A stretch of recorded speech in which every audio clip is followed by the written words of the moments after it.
السلام علیکم۔ ناول ادراک قسط نمبر 2۔ آئیے جناب آئیے، بڑی چھپی رستم نکلی تم تو، چپکے منگنی کر لی اور کسی کو کانوں کان خبر تک نہیں کی۔ حوریہ یونیورسٹی کے کوریڈور میں آتی دکھائی دی تو اس کے گروپ میں کھڑی اس کی سہیلی فاریہ نے جملہ کہا ہے، اچھا جی یہ کب ہوا اور ہمیں خبر بھی نہیں۔ حوریہ ان کے پاس آ چکی تھی جب نازیہ نے حیرانی کا اظہار کیا، یہ تو ہم سب مل کر اب ان محترمہ سے پوچھتے ہیں نا۔ کیوں بھئی محترمہ؟ فاریہ نے سب کو بات میں شامل کرتے ہوئے حوریہ کی طرف سوالیہ نظروں سے دیکھا۔ تم لوگوں کو کس نے بتایا؟ اچھا جی، تو گویا ہم سے چھپانے کا ارادہ تھا میڈم جی کا۔ کیوں بھئی، ہمیں پتہ نہیں چل سکتا؟ جنگل میں آگ لگے اور دھواں بھی نہ اڑے۔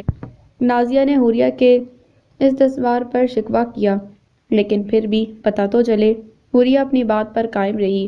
ارے یار تم سوالات کرنا چھوڑو، یہ بتاؤ کہ ہمیں بلایا کیوں نہیں، اور بلانا تو دور کی بات ہمیں بتایا کیوں نہیں؟ فاریہ نے اس بار اس کے کندھے پر پیار سے ہاتھ رکھتے ہوئے پوچھا۔ ارے نہیں یار، ایسی ویسی کوئی بات نہیں، لیکن مجھے حیرت ہو رہی ہے، کل ہونے والی بات آج تم سب کیسے؟ ارے یار چلو تمہاری حیرت دور کرتے ہیں۔ تمہارے گھر پر فون کیا تھا، پہلے سفیان پھر سدرا سے اور آخر میں ہیرا سے بات ہوئی تو پتہ چلا میڈم دلہن بنی مہمانوں کے آگے بیٹھی ہیں۔ ہا ہا فاریہ کیا ایکٹنگ کر کے بتانے پر سب اس کے انداز پر ہنسنے لگے۔ اچھا میں کوئی دلہن ولہن نہیں بنی تھی اور نہ ہی ایسی کوئی بات ہے، وہ لوگ بس باقاعدہ رشتہ مانگنے آئے تھے جس پر امی ابو نے رضامندی دے دی، بس بات پکی ہوئی ہے۔ حوریہ نے شرمائے لہجے میں گھبراتے ہوئے بتایا۔ تو بنو منگنی ہی سمجھو نا۔ اچھا چھوڑو ادھر ادھر کی باتیں، یہ بتاؤ نام کیا ہے اور مسٹر کرتے کیا ہیں، کہاں رہتے ہیں؟ اف نازیہ سانس تو لو، اتنے سوال ایک ساتھ، بیچاری بنو کا تو سانس ہی پھول جائے گا اور دوپٹے کا پلو بھی منہ میں دبا دبا کر پھٹ جائے گا۔ فاریہ نے نازیہ کو ٹوکتے ہوئے ایک بار پھر ایکٹنگ کی۔ نام آذر معراج ہے، انجینئر ہیں، مڈل ایسٹ میں بہت بڑی آئل کمپنی میں جاب کرتے ہیں۔ واؤ واٹ اے نیم، سوچتے ہی جیسے کوئی پروقار باروب شخصیت ہوں۔ فاریہ نے متاثر ہوتے ہوئے کہا۔ یار چھوڑو جلدی سے تصویر دکھاؤ۔ نازیہ نے فاریہ کی بات اچکی۔ تصویر؟ وہ تو میرے پاس نہیں، حوریہ نے برجستہ کہا۔ ہیں کیا مطلب؟ ہمیں نہیں پتا، ان کے گھر والے تصویر تو لائے ہی ہوں گے نا، کل لے کر آنا ضرور۔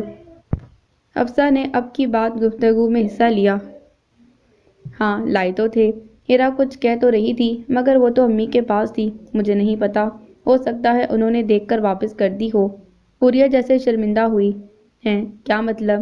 جناب نے تصویر نہیں دیکھی موصوف کی۔ اس بار مہنور بھی چپ نہیں رہ سکی۔ حوریہ نے شرمندگی سے نفی میں سر ہلایا۔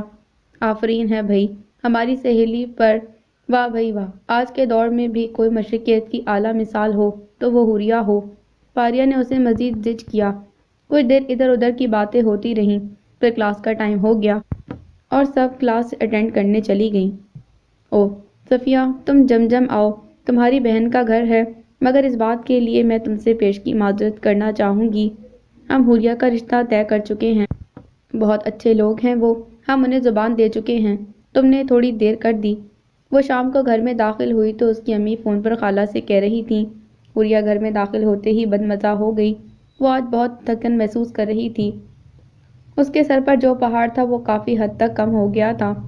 ہیرا کا میڈیکل میں ایڈمیشن ہونے سے اور شکیل کا انجینئرنگ کالج میں ایڈمیشن ہونے سے اسے کافی حد تک تسلی ہو گئی تھی۔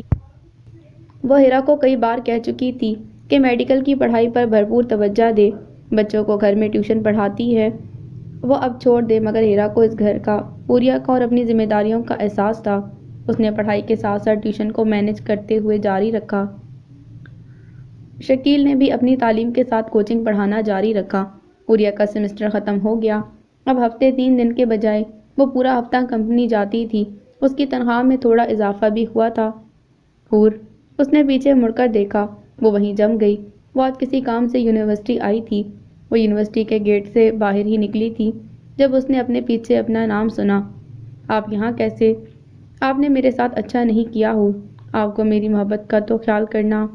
محبت یوں سڑک پر کھڑے ہو کر رسوا نہیں کی جاتی فارغ صاحب، یہ بات میں آپ کو پہلے بھی بتا چکی ہوں۔ حوریہ ویسے تو بہت شرمیلی اور کم گو تھی، باتیں کرنے کی ہمت وہ نہیں رکھتی تھی، جب بات ہو اس کے کردار کی یا اس پر آنے کی، اس کے گھر ماحول اور تربیت کی تو اس سے رہا نہیں جاتا، اور یہاں تو ویسے بھی وہ فارس کے سامنے کھڑی تھی جس سے اس کا دل اس کے لالچ کی وجہ سے برا ہو چکا تھا۔ حور: فارس پلیز آپ جائیں، میں چلا جاؤں گا لیکن میں تمہیں لے کر جانا چاہتا ہوں، پلیز مجھے مت ٹھکراؤ۔ فارس نے بس اسٹاپ پر کھڑے ہو کر اداسی سے کہا۔ فارس: میں نے آپ سے کہا تھا جو فیصلہ میرے والدین کرے مجھے منظور ہوگا، پھر آپ ایسا اصرار کیوں کر رہے ہیں؟ اس لیے کہ میں جانتا ہوں اس فیصلے میں آپ کی رضامندی شامل نہیں، یا پھر اتنا ضرور ہے کہ آپ کو اس فیصلے میں بہت سے خدشات ہیں۔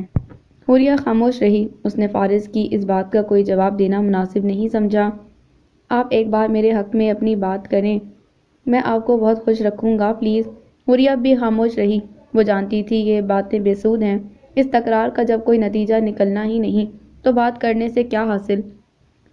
وہ کافی دیر کھڑا اس سے کچھ کہتا رہا، وہ حوریہ کی خاموشی سے بیزار ہو رہا تھا۔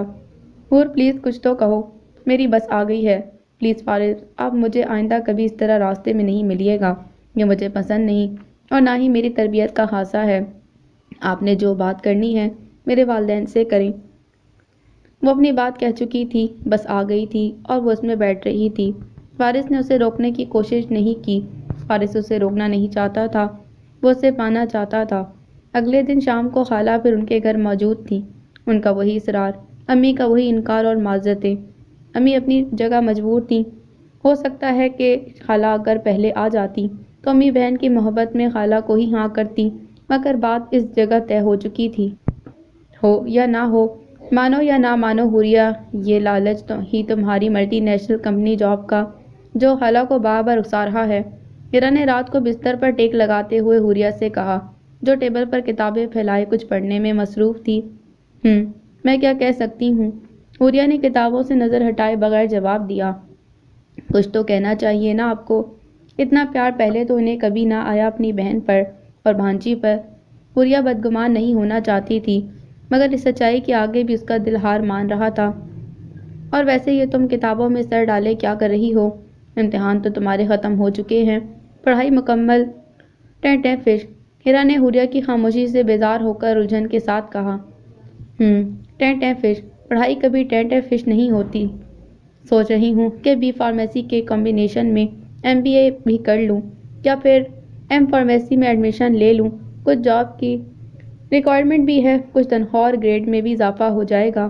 میرے ساتھ کام کرنے والے 3-4 کولیگز یہی کر رہے ہیں، وہ بھی۔ ارے بہنا کیوں ہلکان ہوتی ہو، پکی نوکری تو ہے تمہاری، کوئی کانٹریکٹ پر تو ہو نہیں جو نوکری پکی کرنے کی ٹینشن ہو۔ کل کو بنوں کی شادی ہو جائے گی، نوکری تو پیچھے کہیں رہ جائے گی۔ بلکہ میں تو کہتی ہوں اب گھر میں آرام کرو، اپٹن وغیرہ لگایا کرو، مہندی سے ہاتھ پیلے کرا کرو۔ یہ پڑھائی وغیرہ تو ہمارے پلے پڑ گئی ہے، جان نہیں چھوٹے گی۔ بڑی کوشش کی تھی میرٹ نہ بنے مگر بن کے رہا، اب پڑھتے رہو دن رات۔ ہیرا نے چادر کرتے ہوئے بستر پر دراز ہوتے ہوئے بناوٹی انداز میں کہا، بنو بس زیادہ شکر کرو۔ رہی بات پڑھائی کی تو اس بارے میں بھی غور نہیں کیا میں نے، ابھی تو میں صرف کمانا چاہتی تاکہ گھر کے مجوزہ مسائل میں بہتری آ سکے، مگر میرے سپروائزرز اور کولیگ یہی رائے رکھتے ہیں کہ آگے ڈگری لینی چاہیے۔ اس نے پیچھے مڑ کر ہیرا کو دیکھا، وہ جان بوجھ کر حوریہ کی باتوں سے بیزاری ظاہر کرتے ہوئے چادر منہ پر اوڑھے لیٹی نظر آئی۔ حوریہ یہ صرف مسکرا کر رہ گئی۔ کئی مہینے گزر گئے ہیں، حوریہ کے سسرال والوں نے اس کے بعد سے کوئی رابطہ ہی نہیں کیا، مجھے تو پریشانی ہو رہی ہے۔ وہ شام کی چائے رکھتے ہوئے بولی، اچھا ہی ہے خاموشی ہے، کوئی رابطہ رکھتے تو شادی کا شور مچاتے اور شادی پر بیش بہا خرچے۔ ابھی حوریہ کہاں متحمل ہے خرچوں کی، کچھ عرصہ نوکری کرے تو ہی کچھ بچا سکے گی شادی کے لیے۔ وہ آج پھر بہن کے گھر رہ کر کافی دنوں بعد گھر آئے تھے۔ وہ ٹی وی دیکھتے ہوئے چائے کا گھونٹ لے کر بولے۔ شکیل نے ان کی طرف نفرت اور بیچارگی جیسے ملے جلے انداز سے دیکھا۔ وہ کچھ ہی دیر ہوئی تھی گھر لوٹا تھا، ان کی اس بات سے فریدہ بیگم کو بھی بے اختیار غصہ آیا۔ انہیں ایک لمحے کے لیے ان کی بیوی ہونے پر شرم محسوس ہوئی۔ اولاد والدین کی ذمہ داری ہوتی ہے، اور امی آج چائے بہت اچھی بنائی آپ نے۔ شکیل نے دانستہ انہیں بات کرنے سے روکنا چاہا۔ وہ نہیں چاہتا تھا ان کی ماں کو بھی اب ان ذلتوں کا سامنا کرنا پڑے۔ یہ کس کتاب میں لکھا ہے؟ میری جتنی ذمہ داری تھی میں نے اٹھائی، اب تم اور کیا چاہتی ہو کہ بڑھاپے تک میں ان کی انگلی پکڑ کر چلتا رہوں؟ یہی خرابیاں ہیں ہم میں، ہمارے یہاں اولاد 40 برس کی بھی ہو جائے تو وہ والدین ہی کی ذمہ داری رہتا ہے۔ کیوں بھائی، تمہیں پتہ ہے مغرب میں کوئی اولاد 17 سال کے بعد والدین پر بوجھ نہیں بنتی، اپنی ذمہ داری خود اٹھاتی ہے، اس لیے وہ لوگ ہم سے کئی 100 سال آگے ہیں۔ معاشرے کے ہر فرد میں ایک احساس ذمہ داری موجود ہوتا ہے، اور یہاں کوئی اپنی ذمہ داریاں لینے پر تیار ہی نہیں، بس سب کچھ والدین کے سر ڈالتے جاؤ۔ انہوں نے شکیل کی طرف بےچارگی سے دیکھا۔ وہ اپنے باپ کو تیز نظروں سے دیکھنے کے بعد آنکھوں میں محبت بھر کر ماں کو دیکھنے لگا، جیسے آنکھوں میں خاموش رہنے کی التجا بھی کر رہا ہو۔ وہ خاموش رہنے کے سوا کر بھی کیا سکتی تھیں؟ وہ اتنے سالوں سے خاموش رہنے کے سوا کر بھی کیا رہی تھیں؟ وہ جانتی تھیں ایسے شخص کے آگے بولنے کا کوئی فائدہ نہیں جو اپنے آپ کو عقل کل سمجھتا ہو اور ہر بات میں بحث کا طویل پہلو نکال لے۔ شکیل، تمہارے پاس کچھ پیسے ہوں گے، یہی کوئی 15-20 ہزار، اسٹور میں کچھ سامان ڈلوانا ہے، تم اچھا خاصا کما رہے ہو، بچت تو کرتے ہی ہوگے۔ شکیل کے دل میں ان کی نفرت میں کچھ اضافہ ہوا۔ نہیں، میرے پاس نہیں، آج کل پڑھائی کا بہت بوجھ ہے، اس لیے جاب عارضی طور پر چھوڑی ہوئی ہے۔ جو بچت تھی اس پر اپنی فیس اور تعلیمی اخراجات پر خرچے کر دیے۔ امی چائے بہت اچھی تھی، چلتا ہوں، ایک دوست سے نوٹس لینے تھے، جلدی آ جاؤں گا۔ اس نے چائے کا کپ ٹیبل پر رکھتے ہوئے کہا اور کھڑے ہوتے ہوئے اپنی امی سے بولتا ہوا باہر نکل گیا۔ دیکھ لو، یہ ہے تمہاری اولاد، نااہل، نافرمان، ایسے بات کر کے گیا ہے باپ سے جیسے میں نے کوئی بھیک مانگی ہو۔ ارے جوان اولاد کی والدین پر بھی ذمہ داری ہوتی ہے۔ شکیل کی عمر کے ہی میرے کتنے دوستوں کے بیٹے ہیں جو اپنے باپ کو کما کر کھلاتے ہیں، گھر بٹھا کر آرام کرواتے ہیں، کام کو ہاتھ تک لگانے نہیں دیتے۔ ایک میں ہوں جس کی اولاد کو اس کی پرواہ ہی نہیں، پائی پائی جوڑ کر میں محنت کرتا ہوں، مجال ہے جو کوئی ایک پیسہ بھی مدد کر دے۔ ارے مدد دور، اسے بیرونی دروازے سے نکلتے نکلتے بھی آوازیں آ رہی تھیں۔ وہ جانتا تھا ایسا ہی ہوگا، وہ ایسا ہی کرتے تھے اور وہ ہمیشہ اپنا فرسٹریشن اسی طرح نکالتے تھے، اپنی بہن پر اور اس کے بچے پر خرچ کرنے والی رقم کا۔ ان کی کسی بھی بات کا غصہ وہ اسی طرح گھر میں غصہ کر کے نکالتے، چیختے چلاتے، باتیں سناتے اور ناراض ہو کر اگلے کئی دن تک کے لیے پھر گھر سے چلے جاتے۔ وہ شاید گھر میں صرف اپنا فرسٹریشن نکالنے ہی آتے تھے۔ وہ کافی دیر سے دیکھ رہی تھی کہ امی بہت پریشان ہیں اور بار بار تھوڑی دیر کے وقفے سے کسی کو فون ملا رہی تھیں۔ پتہ نہیں وہ لوگ کہاں غائب ہو گئے ہیں، انہوں نے کوئی رابطہ بھی نہیں رکھا ہوا۔ مجھے تو پریشانی ہو رہی ہے، کل جاؤں گی، سلمیٰ سے بات کروں گی۔ انہوں نے صوفے پر بیٹھتے ہوئے حوریہ سے کہا۔ کن کی بات کر رہی ہیں؟ حوریہ نے نہ سمجھتے ہوئے پوچھا۔ ارے تمہارے متوقع سسرال والوں کی، بھئی بات پکی کر کے گئے، اس کے بعد سے غائب ہی ہو گئے۔ فہمیدہ تو کہہ رہی تھی باقاعدہ کوئی منگنی وغیرہ کی رسم کا، مگر ان کا اب تک کا اتا پتہ ہی نہیں، نہ جانے کہاں گم ہیں۔ ان کی بات سن کر حوریہ بھی پریشان ہوئی تھی، مگر اس نے اپنی پریشانی ان پر ظاہر نہیں ہونے دی۔ تمہیں پتہ ہے حوریہ، کل خالہ پھر آئی تھیں، اور پتہ ہے کیوں آئی تھیں؟ ان کا دل اب تم سے اٹھ کر اچھلتا ہوا میری سمت آ گیا ہے۔ امی سے میرا رشتہ مانگ رہی تھیں، فارس کے لیے، ہو نہ ہو اب تو مجھے پکا یقین ہو گیا ہے ان کے لالچی ہونے کا۔ انہیں اب ہر حال میں اس گھر سے رشتہ کرنے میں فائدہ نظر آ رہا ہے۔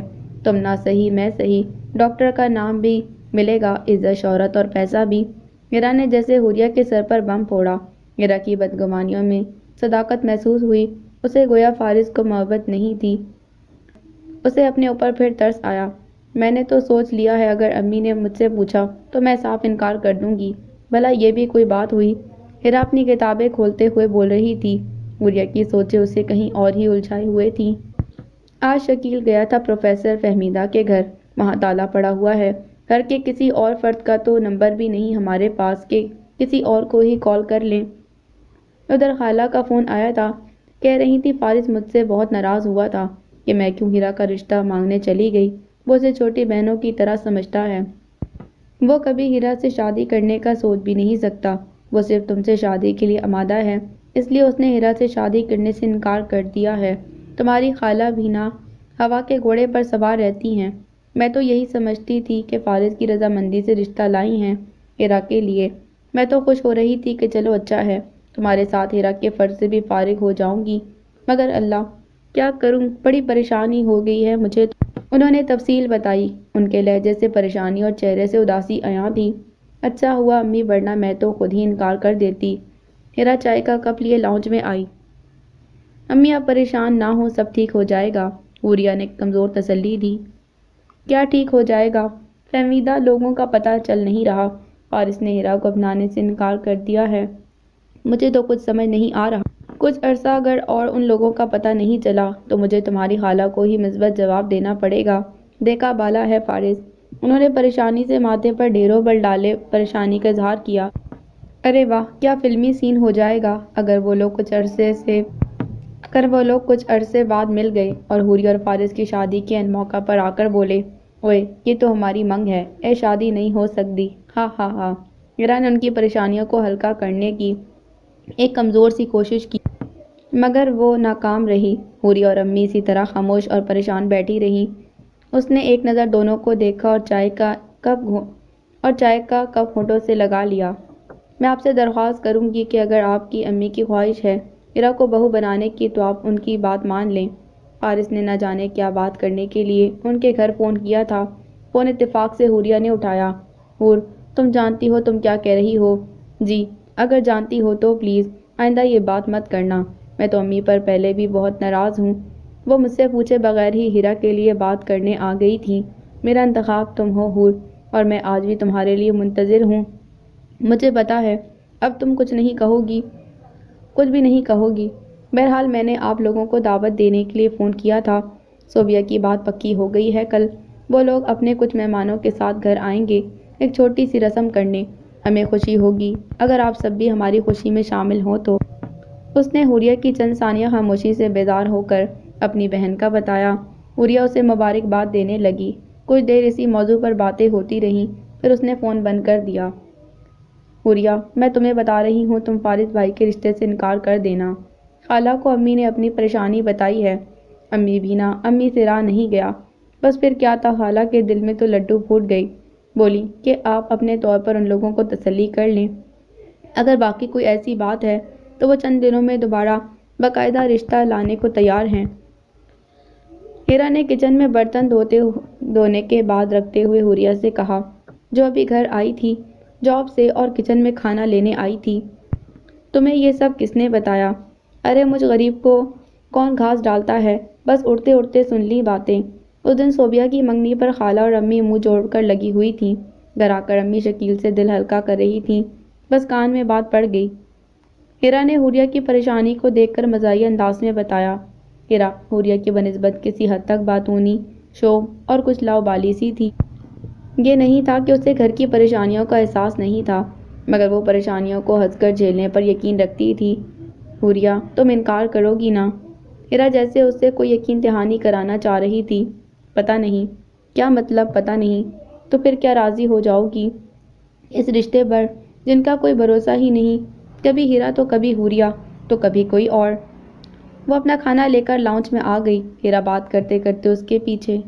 وہ خاموشی سے کھانا کھانے میں مصروف ہو گئی۔ بہت سی سوچیں تھیں جو اس وقت اس کے دماغ میں تھیں۔ اس نے اپنے آپ کو حالات کے دھارے پر بہنے کے لیے چھوڑ دیا۔ ہو سکتا ہے جو کچھ ہو رہا ہے اس میں اس کے لیے کوئی بہتری ہو۔ بس لوگوں کی تو عادت ہوتی ہے باتیں بنانے کی۔ وہ گھر میں داخل ہوتے ہی ڈرائنگ روم میں سے آنے والی مانوس آواز سن کر رک گئی تھی۔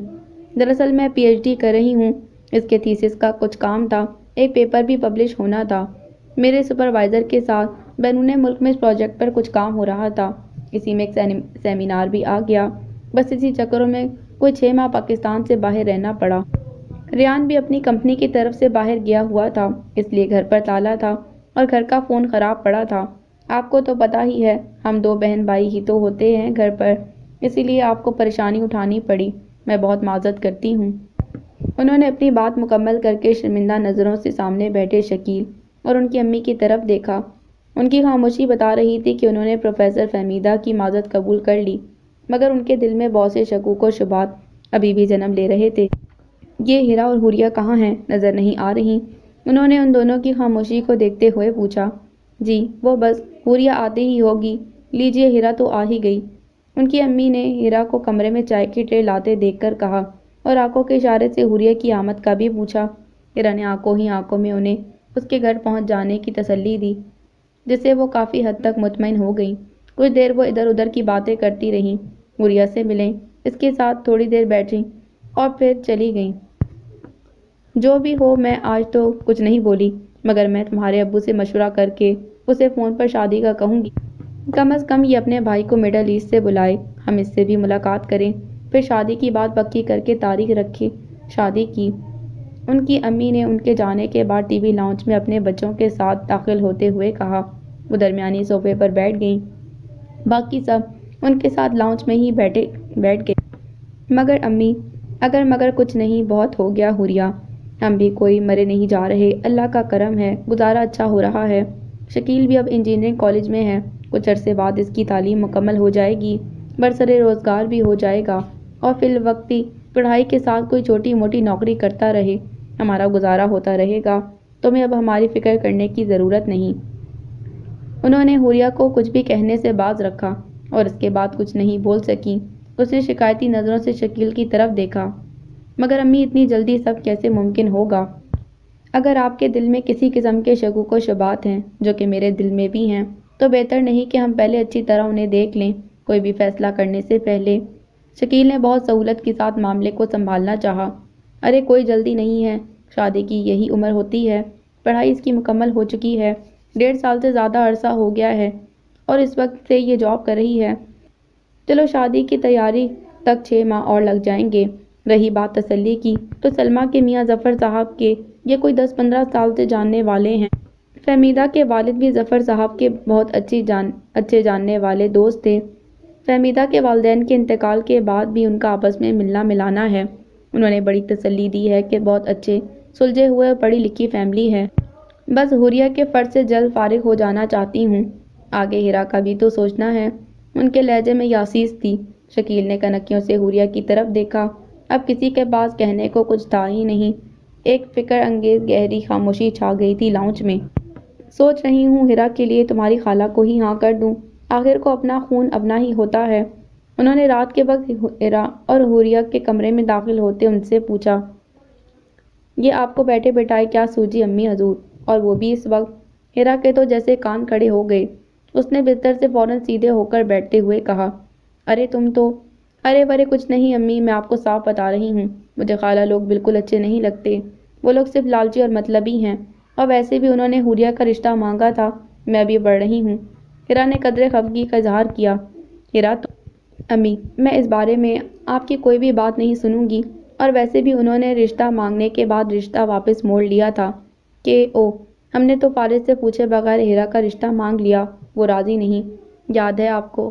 اور ابھی صوبیہ کی منگنی پر وہ پھر پھدک کر حوریہ کی طرف ہو گئی تھی کہ ہم حوریہ کے لیے پھر باقاعدہ رشتہ لے آئیں گے۔ توبہ، کوئی ایک زبان ہی نہیں۔ ہیرا نے اس بار پھر امی کو کوئی بات نہیں کرنے دی۔ حوریہ نے اس کی ترک زبانی پر اسے گھورا۔ امی آپ اس کی باتیں چھوڑیں، اللہ سب بہتر کرے گا، ابھی ہیرا کے لیے پریشان نہ ہوں، اس کا 2 سال ہے ابھی، میڈیکل کی پڑھائی بہت سخت ہوتی ہے، انشاءاللہ کوئی نہ کوئی اچھا اسباب بن جائے گا، آپ فکر مند نہ ہوں۔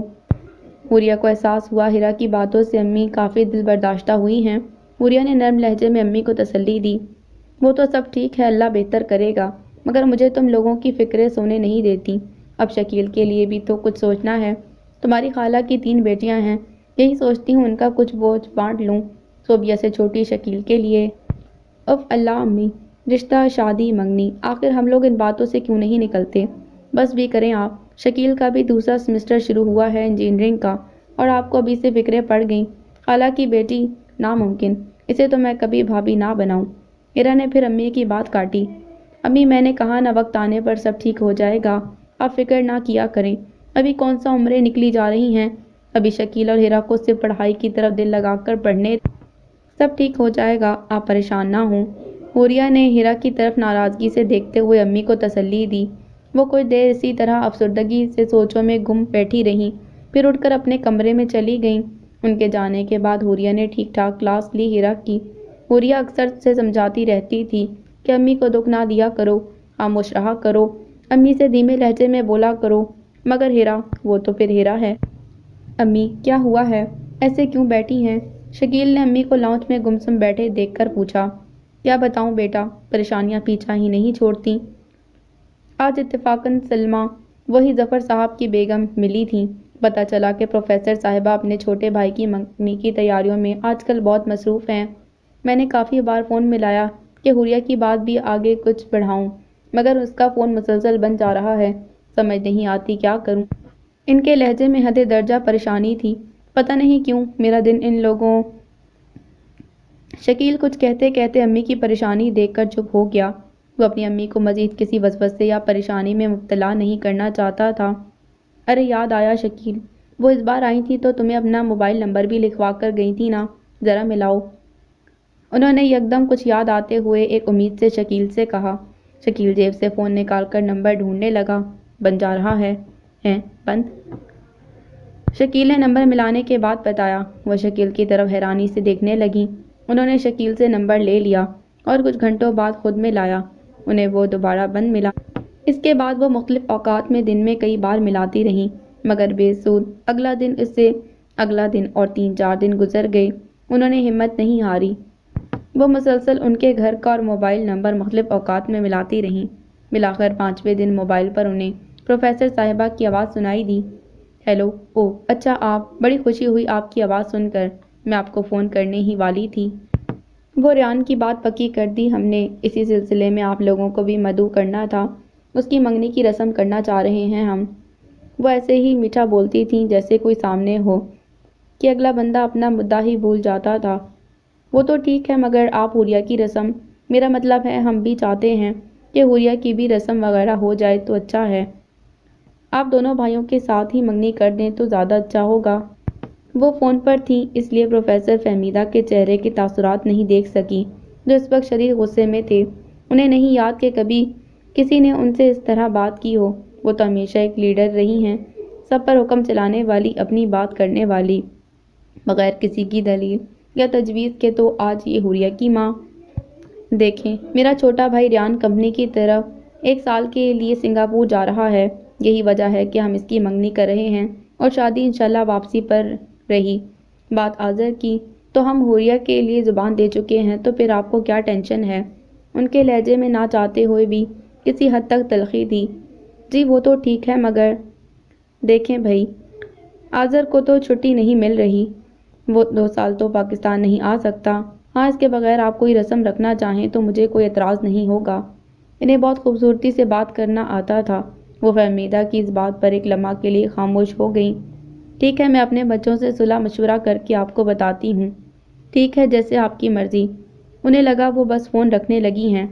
سنیں آپ کا نمبر بہت مشکلوں سے ملتا ہے۔ انہوں نے فہمیدہ کو فون بند کرنے سے پہلے ہی کچھ کہنا چاہا۔ اوہ ارے میں بہت معذرت خواہ ہوں، وہ گھر کا فون تو ابھی تک ٹھیک کروانے کا وقت ہی نہیں ملا ہم میں سے کسی کو، اور میرا یہ نمبر پچھلے کچھ دنوں سے بند تھا۔ دوسری سم ڈلی ہوئی تھی تو وہ نمبر آپ بالکل لکھنا چاہیں تو لکھ لیں، اور ہاں ریان کا بھی لکھ لیں، کبھی ضرورت پڑ جاتی ہے۔ اس کے بھی 2 نمبر ہیں، دونوں لکھ لیں۔ ان کے لہجے میں حد درجہ مٹھاس تھی، کچھ دیر پہلے والی تلخی کا کوئی گماں بھی نہیں تھا۔ وہ ایک لمحے میں بہت مہربان دکھائی دیں۔ انہوں نے گھر والوں سے مشورہ کیا، کوئی بھی اس بات کے لیے آسانی سے تیار نہیں ہو رہا تھا، مگر ایسی صورتحال میں اس کے بغیر کوئی چارہ بھی نہیں تھا کہ ریان کی منگنی کے ساتھ ہی حوریہ کی منگنی کی رسم بھی کر دی جائے۔ سب نے صرف لڑکے کی تصویر دیکھی تھی، اس سے ملا کوئی بھی نہیں تھا، سو دل میں آنے والے وسوسوں کا آنا یقینی بات تھی۔ اگلے ہفتے پروفیسر فہمیدہ اپنے ایک آدھ قریبی رشتے دار کے ساتھ، جن میں 1-2 بزرگ شامل تھے، آ کر حوریہ کو منگنی کا جوڑا اور انگوٹھی پہنا گئیں۔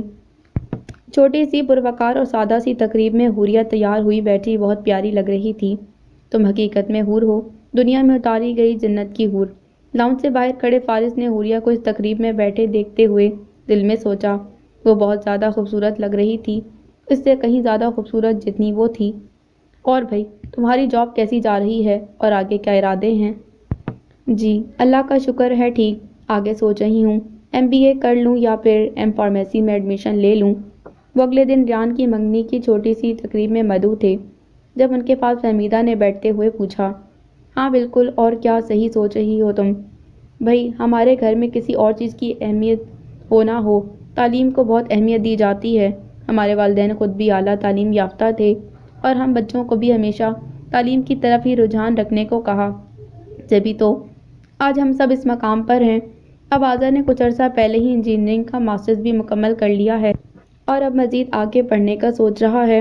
ریان بھی MA کر رہا ہے۔ ضرور کرو، بالکل، ایڈمیشن تو میرے خیال سے ہو رہے ہیں، آج کل میں ہی انرول ہو جاؤ۔ انہوں نے حوریہ کی بات سننے کے بعد اپنے لہجے میں مٹھاس بھر کر اسے بتایا، ویسے بھی آذر نے 2 سال تک تو آنا نہیں، اتنے عرصے میں تمہارا ایم فارم تو مکمل ہو جائے گا۔ انہوں نے جیسے حوریہ سے یقین دہانی لینا چاہی آگے بڑھنے کی، وہ کچھ دیر ان کے ساتھ بیٹھی پھر باہر چلی گئیں۔ حوریہ ویسے بھی آگے پڑھنے کے بارے میں سنجیدہ تھی، مگر اس کے لیے بہت کچھ سوچ بچار کرنا پڑ رہا تھا۔ پھر سے پڑھائی کے اخراجات، بہن بھائیوں کی پڑھائی کی ضرورتیں، گھر کے دیگر اخراجات اور جاب کے ساتھ پڑھائی کا کام، مگر وہ پچھلے 8 سالوں سے یہ سب کچھ بہت ہمت، بہادری اور لگن سے جھیلتی آ رہی تھی، تو اب کیوں نہیں؟ اسے پرسوں ہی شکیل نے بھی آگے داخلہ لینے کی پیشکش کے ساتھ اس بات کی تسلی دی تھی کہ اب کچھ نہ کچھ اخراجات بانٹ سکتا ہے۔ بہت احسن طریقے سے اس نے آگے داخلہ لے لیا۔ 2 سال کتنی جلدی گزر گئے، کسی کو پتہ بھی نہ چلا۔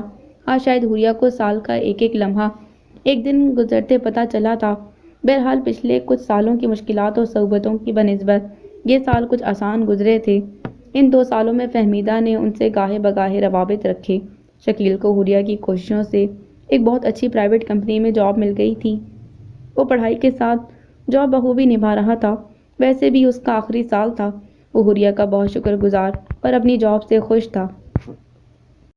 آپ کو تو پتہ ہی ہے میں اتنی مصروف رہتی ہوں، ٹائم نکالنا بہت مشکل ہوتا جا رہا ہے میرے لیے، اور دوسرا ریان کی شادی کی تیاریوں نے اتنا مصروف کر رکھا ہے کیا بتاؤں۔ وہ میرے آنے کا اصل مقصد آج یہ ہے کہ دراصل وہ الفاظ ڈھونڈ رہی تھی۔ حوریہ کی امی، ابو اور بھائی ان کے چہرے پر نظر جمائے ہوئے ان کی بات کے منتظر۔ میں تو چاہ رہی تھی کہ دونوں بھائیوں کی شادی ایک ساتھ کر کے ان کے فرض پورے کر دوں، مگر کیا ہے کہ آپ کو تو پتہ ہے آج کل کے لڑکے لڑکیوں کے نخرے بڑھ گئے ہیں۔ ریان مصر ہے کہ وہ آذر بھائی کے ساتھ شادی کا فنکشن نہیں رکھے گا، عجیب باتیں کرتا ہے کہ 2 شادیاں ایک ساتھ ہوں تو مووی اچھی نہیں بنتی، انتظامات اچھے نہیں ہو پاتے وغیرہ وغیرہ۔ بہرحال آذر کو اگر زیادہ دن کی چھٹی مل جاتی تو میں ریان کو کسی نہ کسی طرح راضی کر ہی لیتی۔ وہ صرف 3 دن کے لیے پاکستان آ سکے گا۔ وہ تو میرا اور آذر کا بھی یہی خیال تھا کہ اگر آپ لوگوں کو اعتراض نہ ہو تو ابھی نکاح کر لیتے ہیں، رخصتی کچھ مہینے کے بعد رکھ لیں گے۔ دیکھیں نا، سہولت دیکھنی چاہیے نا، کیوں بھائی صاحب؟ حوریہ کی امی نے ان کی باتوں کی روانی میں توقف آنے پر کچھ بولنا چاہا۔ انہوں نے بہت خوبصورتی سے نہ صرف بات کو وہیں سے جوڑا بلکہ شکیل اور اس کے ابو کی طرف دیکھ کر انہیں اپنا ہم خیال بنانا چاہا۔ باپ بیٹا نے ایک دوسرے کی طرف دیکھا۔ جی بہن، آپ ٹھیک کہہ رہی ہیں، شادی کے 100 طرح کے خرچے ہوتے ہیں، ہمارے گھر کی بھی یہ پہلی شادی ہو تو ہم چاہیں گے کہ دھوم دھام سے ہو۔ اب ظاہر ہے ان سب باتوں کے لیے سہولت تو دیکھنی ہی پڑے گی نا۔ وہ فہمیدہ سے بول رہے تھے اور فریدہ ان کی طرف اجنبی نظروں سے دیکھ رہی تھیں۔ انہیں اپنے کانوں پر یقین نہ آ رہا تھا۔ شکیل کے تاثرات بھی کچھ مختلف نہیں تھے۔ جی، اور کیا بہت خوبصورت بات کی آپ نے۔ وہ تو سب ٹھیک ہے مگر چلیں جی، بس طے ہو گیا کہ حوریہ اور آذر کا ریان کی مہندی والے دن سادگی سے نکاح کر دیا جائے گا۔ آپ لوگ مہندی میں شرکت کرنے تو آ ہی رہے ہیں، بس حوریہ بھی آ جائے گی تو آپ لوگ اور حوریہ آذر کو بھی دیکھ لیجئے گا اور ساتھ ہی ہم ان کا نکاح کر دیں گے۔ انہوں نے جیسے سارا پروگرام فائنل کرتے ہوئے چائے کا گھونٹ پیا۔ جی دیکھیں آپ، ارے بہن ایسی باتوں میں اگر مگر نہیں کرتے بھئی، میں تو آپ لوگوں کی خیر خواہ ہوں۔ ریان کا نکاح بھی مہندی والے دن ہی ہو رہا ہے، پھر مجھے اندازہ ہے حوریہ کتنی محنت کرتی ہے۔ آج کے زمانے میں سب ارینج کرنا آسان کام تھوڑی ہوتا ہے۔ آپ لوگ اپنے گھر میں اتنا اہتمام کریں گے، خرچہ ہوگا، ہمیں الگ اپنے گھر کی تقریبات کو ڈسٹرب کر کے یہاں آنا پڑے گا۔ اگر آذر لمبی چھٹی آتا تو یہ ہو سکتا تھا، مگر آپ ہماری مجبوری سمجھے نا۔ ویسے بھی یہ رسمیں وغیرہ تو سب تکلفات ہی ہوتے ہیں، کیوں بھائی صاحب؟ اس میں ہم دونوں فیملی کی سہولت اور بچت نہیں۔ انہوں نے اپنی بات کو پکا کرنے کے لیے پھر شکیلہ اور ان کے ابو کی طرف تائیدی نظروں سے دیکھا۔ پتہ نہیں وہ کیا کرنا چاہ رہی تھیں، ان کے دل میں کیا تھا۔ جی بالکل، یہ تو آپ صحیح کہہ رہی ہیں، وقت کا ضیاع، پیسے کا ضیاع، مگر حوریہ ہماری بیٹی، بھائی صاحب میرے لیے بھی وہ بیٹیوں کی طرح ہے، اور بیٹیوں کی ذمہ داری کتنی بھاری ہوتی ہے اس کا احساس ہے مجھے۔ یہ احساس ہوتے ہی سب کہہ رہی ہوں ولیمے کی رات آذر نے چلے جانا ہے، پھر وہ 7-8 مہینے بعد لمبی چھٹی آئے گا تو رخصتی کر لیں گے۔ شادی کی تیاری میں اتنا وقت تو لگے گا ہی۔ ان کے ماتھے پر اب بل نمودار ہونا شروع ہو گئے تھے۔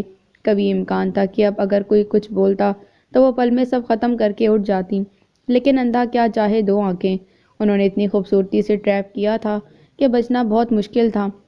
حوریہ کی امی اور حوریہ کے لیے یہ بات قبول کرنا بہت مشکل ہو رہا تھا۔ فہمیدہ بیگم تو ان کی ایک بات سے پریشان ہو رہی تھی کہ حوریہ اور آپ لوگ مہندی پر آئیں گے تو لڑکے سے مل لیجیے گا، مطلب لڑکے کو اس بات میں کوئی دلچسپی نہیں۔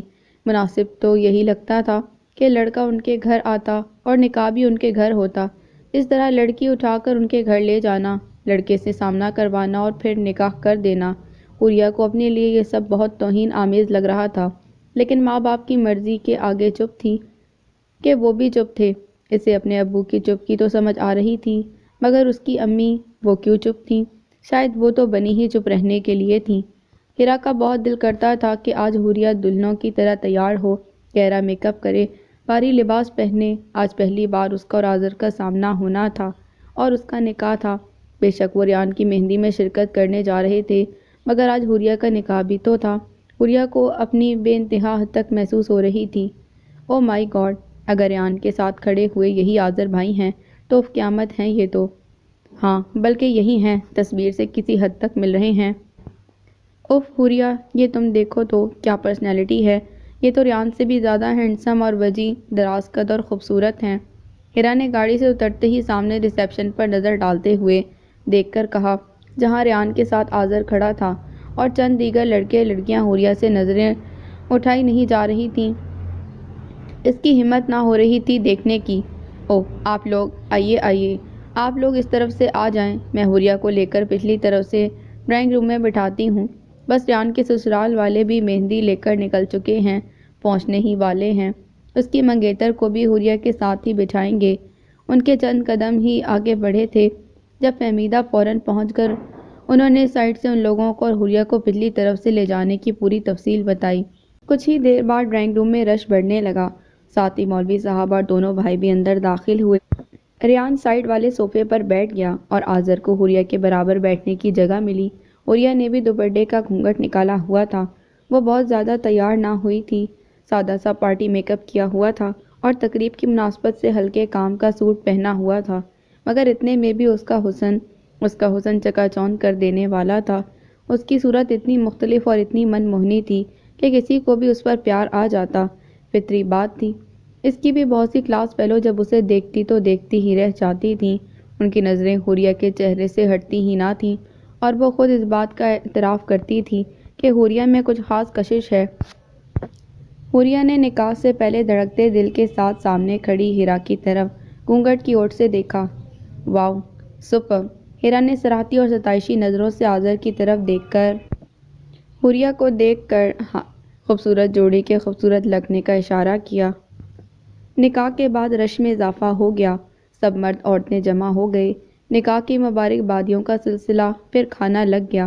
کمرے میں چند لوگ رہ گئے، ریان تو ادھر ہی بیٹھے اپنی سالیوں اور بیوی کے ساتھ ہنسی مذاق اور گپ شپ میں مصروف تھے، جبکہ آذر وہ کمرے میں موجود نہیں تھے۔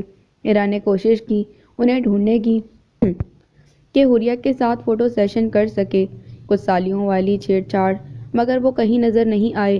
ہیرا نے حوریہ کے قریب جا کر اس کا گھونگھٹ تھوڑا سا سرکایا، اس کے ساتھ سرگوشی والے انداز میں آذر بھائی کی خوب تعریفیں کیں۔ حوریہ کی امی نے اس کے قریب آ کر اسے گلے لگا کر دیر تک پیار کیا، ان کی آنکھوں سے آنسو واہ تھے۔ تقریب کے اختتام پر بھی آذر کا کچھ پتہ نہیں تھا۔ بہت معذرت کروں گی میں، یہ آپ لوگوں کے لیے کچھ تحائف ہیں اور یہ حوریہ کے لیے، اصولاً تو یہ مجھے نکاح سے پہلے دینا چاہیے تھا، لیکن آپ سمجھ سکتی ہیں میری مجبوریوں کو، میں اکیلی سب کرنے والی۔ انہوں نے ایک تھیلا ان کی طرف بڑھایا اور پھر حوریہ کے ساتھ بیٹھتے ہوئے ایک سونے کا سیٹ اور نکاح کا جوڑا اس کی گود میں رکھا۔ آپ لوگوں کا بہت بہت شکریہ، آپ لوگوں نے میری بات مان کر میری عزت افزائی کی، اس کے لیے میں آپ لوگوں کی بہت مشکور ہوں۔ چلیں جی، آپ لوگوں سے انشاءاللہ ملاقات ہوتی رہے گی۔ آپ لوگوں کے آنے کا بہت شکریہ، میں اب چلتی ہوں، ذرا ریان کے سسرال والوں کو بھی رخصت کر لوں۔ یہ اس بات کا اشارہ تھا کہ اب وہ لوگ بھی رخصت ہو جائیں۔ کمرے میں ہیرا، حوریہ، سدرا اور ان کی امی کے علاوہ فہمیدہ کے خاندان کی کچھ عورتیں ادھر ادھر موجود تھیں۔ شکیل اور حوریہ کے ابو باہر مردوں کے ساتھ تھے، مطلب آذر ہم سے ٹھیک سے ملا بھی نہیں، نہ ہی ہمارے آنے پر اور نہ ہی اب ہمارے جانے کے وقت۔ اگلے 2 فنکشنز بھی اسی طرح اظہر کو ڈھونڈتے ہوئے گزر گئے، کبھی اس کی جھلک دکھائی دیتی اور پھر غائب۔ ولیمے پر حوریہ کے امی ابو نے اظہر کو ایئرپورٹ سی آف کرنے کی پیشکش کی اور اس پر اصرار بھی کیا، جسے فہمیدہ نے بہت خوبصورتی اور لفاظی سے مسترد کر دیا۔ یہ توہین آمیز رویہ حوریہ کی سمجھ سے بالا تر تھا۔ اسے زندگی میں پہلی بار کسی کی طرف سے نظر انداز ہونے کا تجربہ ہوا تھا، اور وہ بھی اس کا شوہر۔ وہ یونیورسٹی لائف میں اپنی دوستوں سے ان کے منگیتروں اور شوہروں کی باتیں سنتی رہتی تھی، جسے اس کی سہیلیاں مزے لے کر بتاتیں۔ وہ دور ہی ایسا ہوتا ہے کہ جب سہیلیوں کے منگیتروں کی باتیں سننا اور بتانا اچھا لگتا ہے۔ وہ اب اس دور سے نکل چکی تھی، کافی میچور عمر کی ہو گئی تھی۔ وہ جب اس عمر میں تھی تب بھی اسے ان باتوں میں دلچسپی نہیں تھی، یا شاید وہ سب افورڈ نہیں کر سکتی تھی۔ ان سب باتوں سے ہٹ کر بھی ایک تکلف ہی تھا کہ اگر وہ اسے فون کرتا، اس سے بات کرتا۔ ایک مہم سی امید تو تھی ہی اس کے دل میں بھی، لڑکی ہونے کے ناطے اس کے ساتھ منسوب ہونے والا۔ نکاح کے بعد اس سے کوئی تو کلام کرے گا۔ عورت ہمیشہ مرد کی طرف سے پہل کی متمنی ہوتی ہے، چاہے خود کتنی ہی با اختیار، خود مختار اور خود اعتماد کیوں نہ ہو۔ کچھ باتوں میں وہ صرف مرد کی طرف سے پہل کی امید رکھتی ہے۔ یہ لو شکیل، حوریہ نے جاب کے لیے نکلتے ہوئے جلد میں اس کی طرف پیسے بڑھائے۔ باجی، اب آپ یہ اپنے پاس رکھیں، میں اب اچھا کما لیتا ہوں۔ پڑھائی تو ختم ہو چکی ہے، اب ماسٹرز اپنے پیسے سے کروں گا، جب بھی کیا۔ شکیل نے حوریہ کا ہاتھ پکڑتے کہا۔ پھر بھی شکیل، 100 طرح کے اخراجات ہوتے ہیں، یہ تمہارے۔ باجی پلیز شرمندہ نہ کریں، میں آپ کے اتنے احسان اٹھا چکا ہوں، اب نہیں۔ بھائی ہو کر بہن سے پیسے لیتا اچھا لگوں گا، اب آپ یہ پیسے اسون سدرا کو دے دیا کریں، میں اب آپ سے ایک پیسہ نہیں لوں گا۔ شکیل نے حوریہ کی بات پوری نہیں ہونے دی۔ پھر بھی، باجی پلیز، کہا نا آپ باہر، آپ کی گاڑی ہارن دے رہی ہے، جلدی جائیں۔ اوہ اچھا، خدا حافظ۔ حوریہ نے مسکراتے پیسے پرس میں ڈالتے شکیل کی طرف دیکھا اور باہر کی سمت چلی گئی۔ ہیرا کے لیے اس کے کسی کلاس فیلو کا اچھا رشتہ آیا، جسے فوراً قبول کر لیا گیا۔ شکیل کے لیے ان کی امی نے خالہ کی بیٹی کے لیے آمادہ کرنا چاہا شکیل کو، جس پر شکیل نے فی الحال ٹال مٹول سے کام کیا۔ 6 مہینے پلک جھپکتے گزر گئے۔ اس عرصے میں وہ حوریہ کی شادی کی تیاری کرتی رہیں، تھوڑا تھوڑا کر کے سامان خریدتی رہیں، ساتھ میں ہیرا کے لیے بھی کچھ نہ کچھ لے کر رکھنے لگیں۔ 6 کے بعد 8 ماہ، پھر 10 ماہ، پھر پورا سال گزر گیا، مگر فہمیدہ نے ویسے رابطہ رکھا، مگر شادی کی بات یا تاریخ طے کرنے کا کوئی ذکر نہیں چھیڑا۔ ریان تو ایک بچی کا باپ بھی بن گیا۔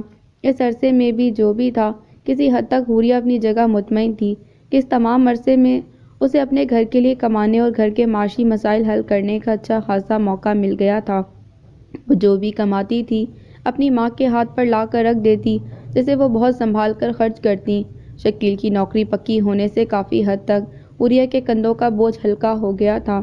اسی عرصے میں فہمیدہ نے فون کر کے بہت مٹھاس کے رخصتی کو 1 سال کے لیے ملتوی کرنے کی بات کی۔ وہی پرانی بات، چھٹی نہیں مل رہی، کام زیادہ ہے، وغیرہ وغیرہ۔ مجبور بندہ سوائے صبر کے اور کیا کر سکتا ہے۔ وہ بھی اصرار کر کے کسی طرح رخصتی کی تاریخ رکھ دینے پر آمادہ کرنے کی کوشش کر کے آخر کار چپ ہو کر بیٹھ گئیں۔ اگلا سال بھی دبے پاؤں گزر گیا۔ ہیرا کے سسرال والوں نے شادی پر اصرار کیا، جسے مان لیا گیا، باوجود اس کے کہ وہ پہلے حوریہ کی شادی کرنا چاہتی تھیں۔ مگر اس بات کے لیے بھی حوریہ نے ہی امی ابو کو راضی کیا کہ وہ ہیرا کی شادی کر دیں۔ اپنی جمع پونجی کا اچھا خاصا حصہ حوریہ نے ہیرا کی شادی پر لگا دیا۔ وہ بہت خوش اور مطمئن تھی، ہیرا بھی بہت خوش تھی۔ ان کے ابو نے جو پیسے کاروبار سیٹ کرنے کے لیے لگائے تھے، وہ سب ڈوب گئے تھے۔ وہ اب کلی طور پر اولاد کے رحم و کرم پر تھے۔ برے وقت میں سایہ بھی ساتھ چھوڑ جاتا ہے۔ بھائی کی خالی جیب دیکھ کر بہن نے بھی ان سے کوئی رابطہ برقرار رکھنے کی زحمت نہیں کی۔ اب انہیں اپنی غلطیوں کا احساس ہو رہا تھا، جو ناانصافیاں وہ اولاد اور بیوی کے ساتھ کرتے رہے تھے۔ شکیل بیٹا، تم مجھے کب تک ٹالو گے؟ تمہاری خالہ کی بیٹی MBA کر کے اب جاب کی تلاش میں دھکے کھا رہی ہے۔ میں آج کل میں تمہاری خالہ کے گھر جانا چاہتی ہوں رشتہ لینے کے لیے، اور سمن کو بھی منع کروں گی کہ وہ جاب کی تلاش چھوڑے اور گھر بیٹھے شادی کی تیاری کرے۔ امی، ابھی میں پوری طرح سیٹ نہیں ہوا ہوں، میں باہر جانا تم ہو جانا سیٹ، تمہیں کون روک رہا ہے سیٹ ہونے سے؟ میں تو صرف رشتہ مانگنا چاہتی ہوں۔ سال ڈیڑھ تو شادی میں تیاریوں میں لگ جائے گا، تمہارے لیے بہت ہوں گے سال ڈیڑھ۔ انہوں نے شکیل کی بات پوری ہونے سے پہلے ہی اپنا مدعا بیان کیا۔ اچھا ٹھیک ہے، آپ رشتہ مانگنا چاہتی ہیں تو بے شک مانگیں، مگر جاب کی تلاش چھوڑنے کی بات نہیں کریں گی آپ؟ وہ جاب کرنا چاہتی ہے تو اچھی بات ہے، بے شک وہ جاب کرے، مجھے کوئی اعتراض نہیں ہوگا، بلکہ یہ تو اچھی بات ہے۔ کچن میں کھڑی حوریہ کے کانوں میں شکیل کی آواز کسی کانٹے کی طرح چبھتی محسوس ہوئی۔ کیا اس کا بھائی بھی، یا پھر وہ، یہ سب اسے بہت کچھ سوچنے پر مجبور کر رہا تھا۔ یہی وہ الفاظ تھے جو کچھ سال پہلے اس نے فارس کے منہ سے سنے تھے۔ یہ بدلتے دور کے تقاضوں میں مردوں کی اعلیٰ ظرفی ہے، روشن خیالی یا پھر معاشی بدحالی کی وجہ سے ڈبل کمائی کا نظر آنا ہے اور پیسے کی لالچ۔ کیا اس کا بھائی روشن خیال ہے یا پھر لالچی؟ وہ دعویٰ کرتی تھی کہ وہ اپنے بھائی کو بہت اچھی طرح جانتی ہے، مگر اس بات سے حوریہ کے دماغ میں جو آندھی طوفان چلے وہ اسے کسی نتیجے پر نہیں پہنچا سکے۔ کچھ ہفتوں بعد رشتہ قبول ہونے پر سمن کی شکیل سے منگنی ہو گئی۔ سمن کو ایک پرائیویٹ فرم میں معقول سیلری پر جاب بھی مل گئی، جسے شکیل نے بہت خوش دلی سے قبول کیا۔ شکیل کے باہر جانے کے شوق کو دیکھتے ہوئے حوریہ نے اس کی مدد کی، ہر ممکن کوشش کی، جس میں وہ کسی حد تک کامیاب ہو گئی۔ کچھ شکیل کی محنت رنگ لائی اور وہ 1 سال کے لیے باہر چلا گیا۔ شادی سال بعد رکھ دی گئی۔ بہت خوشی ہوئی آپ کو دیکھ کر، میں سوچ رہی تھی کہ آپ کو فون کروں، فریدہ نے فہمیدہ کو خوش دلی سے ڈرائنگ روم میں بٹھاتے ہوئے کہا۔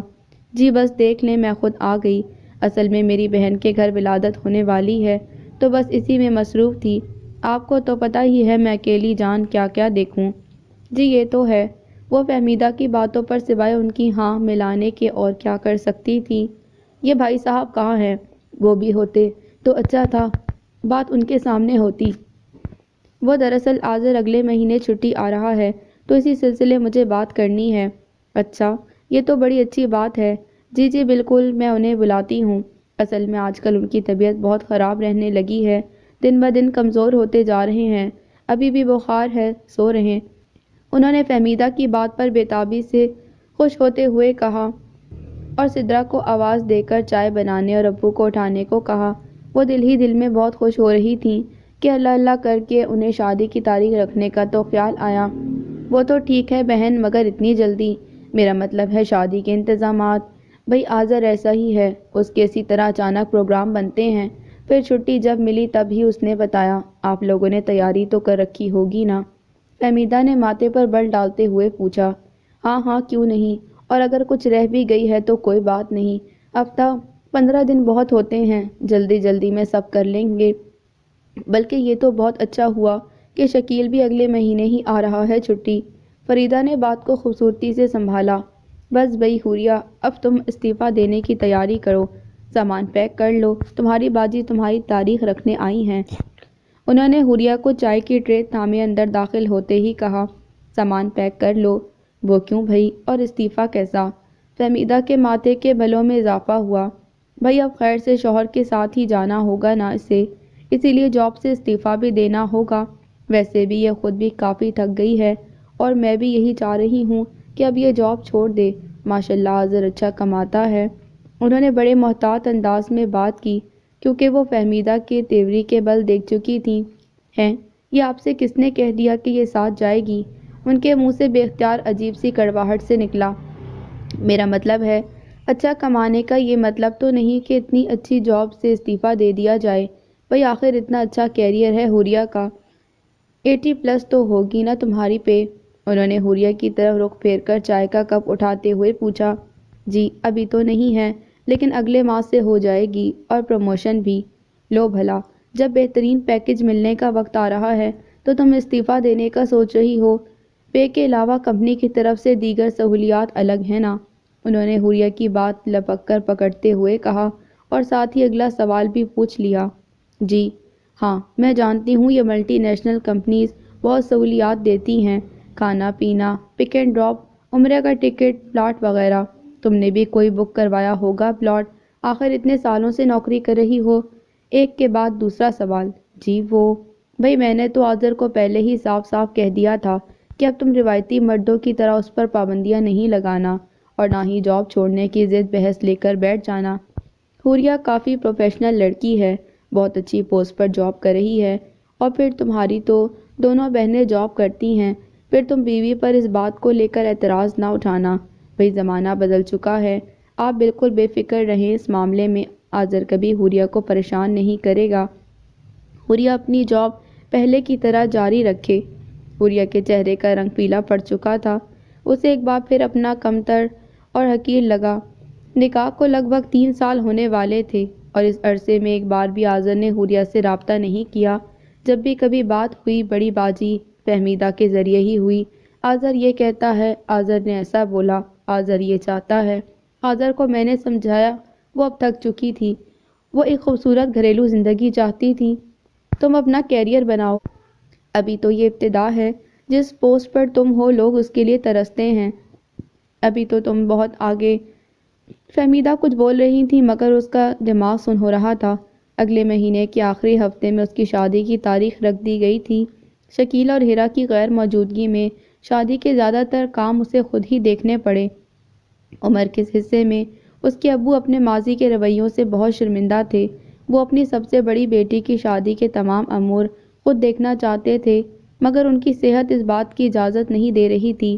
اگر وہ تندرست بھی ہوتے تب بھی حوریہ کو ان سے کوئی توقع نہیں تھی۔ اس نے تو بہت پہلے بہت کم عمری میں اپنے ابو کے دل کی سخت مزاجی اور اولاد کے ساتھ بے رحم سلوک کو سہا تھا۔ اس نے اس وقت کے بعد سے کبھی اپنے ابو کی طرف اپنی کسی ضرورت کے لیے نہیں دیکھا، نہ ہی کبھی کوئی امید رکھی۔ وہ دیکھتی بھی تو کیا ہوتا؟ وہ سوچا کرتی تھی کہ کوئی باپ ایسا بھی ہو سکتا ہے جو اولاد سے مقابلے پر اتر آئے۔ اس کے ابو کے خیال میں ان کی اولاد ان کے آگے روئے گی، گڑ گڑائے گی، ہتھیار ڈال دے گی اور ہمت چھوڑ کر چپ ہو کر گھر بیٹھ جائے گی، مگر اس کے برعکس ان سب نے اپنی اپنی ہمت کے مطابق اپنا بوجھ خود اٹھانے کا ارادہ باندھ لیا۔ اس کے لیے بھی ان کے ابو نے ہی انہیں مجبور کیا تھا۔ جو پڑھنا چاہتا ہے وہ خود تعلیمی اخراجات اٹھائے۔ ان کی توقعات سے بڑھ کر ان کی اولاد نے ان کو کر کے دکھایا، اور یہ بات ان کے لیے مزید تکلیف کا باعث بنی۔ جتنی محنت انہوں نے کسی کی اولاد پر کی، وہ اگر اپنی پر کرتے تو آج اولاد کی نظروں میں سرخ رو ہوتے۔ ان کی زبان پر ہمہ وقت یہی جملہ رہتا تھا، میں نے اپنی بیوہ بہن اور ان کے بچوں کا بیڑا اٹھانا ہے، انہیں زندگی میں کسی محرومی کا احساس نہ ہو۔ اس کی کوشش میں وہ اپنی اولاد سے دور ہوتے گئے، اپنی اولاد کے لیے بے انتہا محرومیوں کا سبب بنتے گئے۔ شکیل کے باہر جانے سے پہلے اس نے گاڑی چلانا بھی سیکھ لیا تھا، جو اس وقت اس کے بہت کام آ رہا تھا۔ ہال کی بکنگ کروانا، کارڈ چھپوانا، ان کی تقسیم کرنا، کھانے کا آرڈر دینا، چھوٹے بہن بھائی کو شاپنگ کرانا، ابو کی میڈیسن وقت پر لانا۔ وہ اندر باہر کے کام کر کے ہلکان ہو رہی تھی۔ اسے آج شدت سے اس بات کا احساس ہو رہا تھا کہ مرد کو جو ذمہ داری سونپی گئی ہے وہ ایک مرد ہی کی ہمت ہے جو وہ خوش اسلوبی سے نبھاتا ہے۔ ہیلو ہیلو، شادی کی بہت مبارک ہو حور۔ وہ ڈرائیو کر کے اندر باہر کے کام کر کے تھک ہار کر بیٹھی تھی جب فون کی گھنٹی بجی۔ آپ؟ حور، تم نے پھر غیریت کا سلوک برتا ہم لوگوں کے ساتھ۔ میں نے امی سے کہلوایا بھی تھا کہ ہر طرح کے کام کے لیے میں حاضر ہوں، پھر بھی۔ فارس کا انداز شکایتی تھا۔ نہیں، ایسی کوئی بات نہیں۔ کوئی بات نہیں؟ کیا میں نہیں جانتا؟ حوریہ، میں نے تمہیں کئی بار خوار ہوتے اور کاموں کے لیے دھکے کھاتے دیکھا ہے۔ یہ تو مجھے اچھی طرح پتا ہے کہ تم خوددار ہو، مگر یہ نہیں جانتا تھا کہ اتنی خوددار کہ… ارے ایسی کوئی بات نہیں، آپ خواہ مخواہ… کیا خواہ مخواہ؟ اب تو ہمارے اس گھر سے دوہرا رشتہ ہے، اسی بات کو دیکھتے ہوئے ہم کسی قابل سمجھ لیتی۔ حوریہ نے اس کی بات کاٹنا چاہی، مگر اس نے حوریہ کو بولنے نہیں دیا۔ ارے آپ چھوٹے موٹے اندر باہر کے سارے کام ساتھ ساتھ کر تو رہے ہیں۔ امی بتا رہی تھیں کل سارا سودا آپ لے کر آئے، گھر میں پلمبر کا جو کام کروانا تھا وہ بھی کروایا، ڈیکوریشن اور کیٹرنگ والوں سے بھی آپ نے سب امور دیکھے ہیں، پھر شکوہ تو نہ کریں نا اب؟ حوریہ نے ہلکا سا مسکراتے ہلکے پھلکے انداز میں کہا، اچھا تو آپ سب جانتی ہیں اور آپ یہ سمجھ سکتی ہیں کہ میں یہ کام خوش اسلوبی سے نبھا سکتا ہوں، تو تمام کام کیوں نہیں؟ میری تو یہی خواہش تھی کہ جب تک شکیل آتا ہے باہر کے سارے کام میرے ذمے۔ میں نے خالہ سے کہا بھی تھا، مگر انہوں نے یہ کہہ کر منع کر دیا کہ حوریہ منع کر رہی ہے۔ کیا آپ نے ایسا کہا تھا؟ فارس نے تصدیق چاہی۔ جی بالکل کہا تھا۔ آپ کو احساس ہے تو ہمیں بھی احساس ہے، نہ کہ آپ اپنے گھر کے واحد کفیل ہیں۔ آپ کے پاس اپنے گھر کی ہی تمام ذمہ داریاں ہیں نبھانے والی، ایسے میں ہمارے گھر کی بھی اٹھانا کہاں ممکن ہو سکے گا؟ حور، میں نے ایک کتاب میں پڑھا تھا، اگر کسی کے دل میں دوسرے کے لیے تھوڑا سا بھی احساس اجاگر ہو تو اس کے دل میں اس کے لیے محبت ہوتی ہے۔ کیا آپ؟ اس نے دانستہ جملہ ادھورا چھوڑ دیا۔ حوریہ کو خود احساس نہیں رہا کہ وہ روانی میں بول گئی۔ اب آگے کچھ بولنے کے لیے رہا نہیں تھا، اس نے فون رکھ دیا۔ فارس کافی دیر تک فون کا ریسیور اٹھائے کھڑا رہا۔ شکیل شادی سے 3 دن پہلے آیا تھا اور ان 3 دن میں اس کے بعد جتنا وقت وہ پاکستان رہا اس نے کسی کام کو ہاتھ نہیں لگانے دیا۔ حوریہ کو وہ حوریہ سے بہت محبت کرتا تھا اور احساس تھا کہ اس کی غیر موجودگی میں حوریہ نے کتنا مشکل وقت دیکھا ہوگا، مگر شکیل بھی اپنی جگہ مجبور تھا۔ وہ ابھی اپنی عملی زندگی کے آغاز پر تھا اور اسے ابھی سیٹ ہونے کے لیے بہت تگ و دو کرنی تھی۔ حور، یہ میں آپ کے لیے لایا تھا۔ آج بہت مبارک ہو۔ وہ سمن کے ساتھ ہال کے ڈریسنگ روم میں آیا تھا، جہاں حوریہ عروسی لباس میں کفاف کی پری لگ رہی تھی۔ اس نے سونے کا بریسلٹ اس کی طرف بڑھایا۔ یہ کیا سمن؟ نہیں بھئی، اتنا کچھ میں نہیں لے سکتا، خالہ نے دیے تو ہیں اتنے تحفے۔ حوریہ نے سمن پھر فارس کی طرف دیکھتے کہا۔ یہ کیا سمن؟ نہیں بھئی، اتنا کچھ میں نہیں لے سکتی، خالہ نے دیے تو ہیں اتنے تحفے۔ حوریہ نے سمن پھر فارس کی طرف دیکھتے کہا۔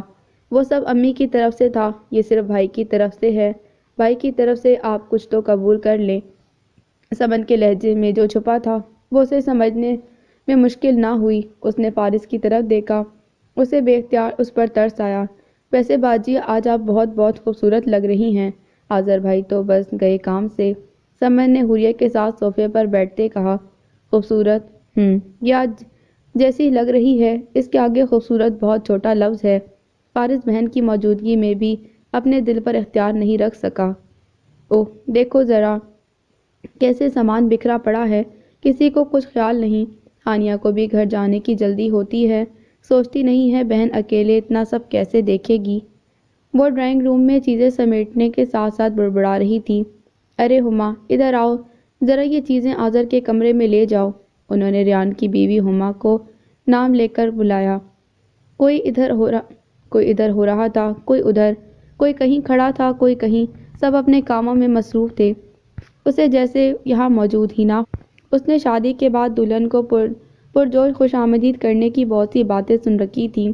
کچھ اس کی سہیلیوں نے اپنی شادی کے بعد بتائی تھیں اور کچھ اس نے خود دیکھی تھیں۔ رخصتی کے بعد دلہن کا استقبال، چھوٹی موٹی ہنس مزاج کی رسمیں، دلہن کو خاص ویلیو اور اہمیت دی جاتی ہے، مگر یہاں وہ کسی بن بلائے مہمان کی طرح بیٹھی تھی، ڈرائنگ روم میں ایک صوفے پر کونے میں کسی غیر ضروری شے کی طرح۔ اسے خود سمجھ نہیں آ رہا تھا کہ یہ سب کیا ہو رہا ہے۔ بھئی کیا کریں، آذر کا کمرہ تک ڈھنگ سے سیٹ نہیں کر سکے ہم۔ آذر تو یہاں آ کر بھی مصروف ہی رہا 15 دن، اب اس کی مرضی کے بغیر ہم سیٹ تو نہیں کر سکتے تھے نا۔ حوریہ کو فہمیدہ کی آواز آئی، جو ڈرائنگ روم میں ادھر ادھر کھڑی خواتین کی کسی بات پر انہیں بتا رہی تھیں۔ آذر کو پاکستان آئے 15 دن ہو چکے ہیں، حوریہ نے دل میں سوچا، جبکہ ان کو یہی بتایا گیا تھا کہ آذر شادی سے 2-3 دن پہلے ہی آ سکے گا اور شادی کے بعد لمبا رہے گا۔ بھئی یہ تو اچھی بات نہ ہوئی، ہم تو نویلے جوڑے کو گھر کھانے پر مدعو کرنا چاہتے تھے، مگر آذر تو ولیمے کی اگلی صبح ہی کوچ کر رہا ہے۔ بھئی شادی سے پہلے اتنے دن رکا ہے تو شادی کے بعد بھی رکنا چاہیے تھا نا، کم از کم 2 مہینے کی چھٹی تو آتا۔ اس کے کانوں میں ان خواتین کے ساتھ کھڑے کسی مرد کی آواز آئی جو فہمیدہ سے شکوہ کر رہے تھے، گویا وہ پرسوں جا رہے ہیں۔ حوریہ کی کچھ سمجھ نہیں آ رہا تھا کہ وہ یہ سب کیا ہو رہا ہے۔ خود آذر کہاں تھا؟ اس نے ڈرائنگ روم کے اطراف نظر دوڑائی، وہ اسے کہیں نظر نہ آیا۔ بھئی کیا کریں، آپ کو تو پتہ ہی ہے، پردیس تو پھر پردیس ہی ہوتے ہیں، پھر نوکری تو نوکری ہوتی ہے۔ اب دیکھیں نا، حوریہ بھی 4 دن کے بعد ہی کام پر چلی جائے گی۔ اب وہ فارغ زمانے کہاں، جب کئی مہینوں شادی بیاہ کی تقریبات اور چونچلے چلتے تھے ہیں۔ یہ ایک اور نئی بات جو اسے پتہ چل رہی تھی کہ وہ 4 دن بعد کام پر جائے گی۔ اس کے کانوں میں فہمیدہ کی آواز آ رہی تھی اور اس کا دماغ سائیں سائیں کر رہا تھا۔ بھئی ویسے یہ برخوردار ہے کہاں، بیچاری دلہن کو کمپنی دیں۔ ویسے ایک بات تو ہے فہمیدہ، بھابھی تم واقعی حور پری لائی ہو، بندہ دیکھے تو دیکھتا رہ جائے۔ کاش ہم پہلے دیکھ لیتے تو اپنے بھائی کے لیے ہم ہی لے آتے۔ اس کے کانوں میں پھر ایک آواز آئی، ساتھ ہی آخری جملے پر اسے دوسری خاتون کی آواز آئی۔ وہ اپنے لیے ایسے تعریفی جملے سننے کی عادی تھی، اس لیے اب اسے ان جملوں کو سن کر کچھ محسوس نہیں ہوتا تھا۔ ہاں مگر وہ ان جملوں کو سننے کی متمنی تھی۔ ہر لڑکی کی طرح وہ بھی ایک نازک کی معصوم سی نرم احساس رکھنے والی لڑکی تھی، باوجود اس کے کہ اس نے اپنی ہمت سے بڑھ کر محنت کی، مشقت کی۔ جی وہ ہاں، آپ کو تو پتہ ہی ہے نا کہ آذر کی کتنی لمبی چوڑی دوستیاں ہیں، بس پاکستان آنے میں انہی میں دن ختم ہو جاتے ہیں، اور آج تو ویسے بھی وہ اپنے دوستوں کا پرنس بنا ہوا ہے، ہوگا کہیں اپنے دوستوں کے ساتھ نکلا ہوا۔ فہمیدہ کے جوابی جملے اس کی سماعت سے ٹکرائے۔ انہوں نے بہت خوبصورتی سے حوریہ کے کہے جانے والے تعریفی جملوں کو نظر انداز کر کے آذر کے بارے میں بتایا۔ دوستوں کے ساتھ؟ بھلا آج کے دن بھی کوئی دوستوں کے ساتھ کہیں جاتا ہے؟ وہ بھی اس وقت؟ اچھا بھئی ہم لوگ بھی پھر چلتے ہیں، انتظار کر رہے تھے کہ آذر آئے تو اس سے مل کر جاتے، مگر چلو انشاءاللہ کل ملتے ہیں ولیمے پر۔ اس نے نظر اٹھا کر دیکھا، کچھ خواتین بڑی باجی یعنی فہمیدہ سے ملنے کے بعد اس کی طرف آ رہی تھیں۔ ان سب نے حوریہ کو بہت پیار کیا اور نیک دعائیں دے کر چلی گئیں۔ اس نے ایک نظر دوڑائی، پھر ابھی کچھ قریبی رشتہ دار ادھر ادھر موجود تھے۔ اس کے پاس ہما کی بیٹی آ کر بیٹھ گئی، 2.5 سال کی پیاری سی بچی، اس کے ہاتھوں میں پہنے گجرے کے پھولوں کو نوچنے لگی۔ پھر 1-2 لڑکیوں نے اس کے ساتھ کچھ دیر گپ شپ کی، پھر ان کے گھر والے بھی چلے گئے۔ ہما اس کے پاس آ کر بیٹھی، اس سے کھانے پانی کا پوچھا۔ اس کے منع کرنے کے باوجود اس کے پاس کھانا رکھ کر چلی گئی۔ اس کا انداز تیکھا اور لہجہ روکھا تھا۔ وہ خود سمجھنے سے قاصر تھی کہ آخر اس نے کیا قصور کر دیا۔ سب کا ملائمت، محبت اور اپنائیت سے آگے پیچھے پھرنے والی بڑی باجی بھی اب اسے نظر انداز کر رہی تھیں۔ ہو سکتا ہے کہ شادی کی تیاریوں اور ہنگاموں سے تھکن ہو، پھر بڑی باجی اکیلی ہیں سب کرنے والی۔ شادی والے گھر میں اتنے کام ہوتے ہیں، وہ سب انہی کی ذمہ داری ہیں، ایسے میں ہر ایک کو بہت سا وقت تو نہیں دیا جا سکتا۔ اس نے اپنے دل کو بہلایا۔ وہ کسی غیر ضروری سامان کی طرح ایک کونے میں بیٹھی رہی۔ وہ جتنی خوبصورت تھی، آج اس سے لاکھ گنا زیادہ خوبصورت لگ رہی تھی کہ ایک بار نظر ڈالنے والا نظر ہٹانا بھول جائے۔ مگر آذر تو شاید اسے ایک نظر بھی نہیں دیکھنے لگا تھا۔ یہ اس کی شروع ہونے والی نئی زندگی میں آذر کے لیے انتظار کا پہلا دن تھا۔ اس کے بعد آنے والا ہر دن اس کی زندگی کا طویل انتظار بن گیا۔ آذر کا انتظار، طویل انتظار۔ آپ اتنی جلدی جا رہے ہیں؟ یہ پہلی بات تھی جو حوریہ نے براہ راست آذر سے کی۔ پھر کب آئیں گے؟ آذر کو خاموشی سے پیکنگ کرتے دیکھ کر حوریہ نے پھر پوچھا۔ پتہ نہیں یہ میری گرین ٹی شرٹ کہاں رکھ دی بڑی باجی نے؟ بڑی باجی؟ اس کا دل اندر تک چھلنی ہوا۔ وہ کمرے سے جا چکا تھا، پیچھے رہ گیا تھا سکوت، تنہائی، لمبا سکوت۔ اسے آذر کے اپنے ساتھ رویے کی اتنی تکلیف نہ ہوئی تھی جتنی اپنے گھر والوں کے ساتھ دیکھ کر ہو رہی تھی۔ شادی والے دن سے ابھی تک اس نے بہت بار آذر کو بس روکھا پھیکا سلوک کرتے ہی پایا۔ نہ اس نے وہ عزت تکریم حوریہ کے ماں باپ کو دی جو داماد ہونے کے ناطے ان کا حق تھا، اور نہ ہی اس کے بہن بھائیوں سے وہ بے تکلفی برتی جو بہنوئی ہونے کے ناطے خود بخود برتی جاتی ہے۔ ان کا مزاج بہت سنجیدہ اور تنہا سا ہوگا۔ حوریہ نے پھر اپنے دل کو تسلی دی۔ انہیں نہیں معلوم تھا کہ جو اپنے دل کو یہ بہلاوے دیتی ہے، آنے والے وقتوں میں بس اسے یہی کرنا پڑے گا۔ آذر اس کے گھر والوں سے متعلق قیاس اور پھر دل کو بہلاوے کی گولی دے کر لمبی نیند سلانا۔ 2 دن پہلے آذر جتنی خاموشی سے اس کی خاموش اور تکی ہوئی زندگی میں آیا تھا، اتنی ہی خاموشی سے سامان باندھ کر مڈل ایسٹ واپس چلا گیا۔ اس نے اپنے کمرے میں داخل ہو کر کمرے کا جائزہ لیا۔ اسے وہاں کچھ نظر نہیں آیا، ہاں مگر سوائے سکوت کے۔ چلو بھئی شکر ہے شادی بغیر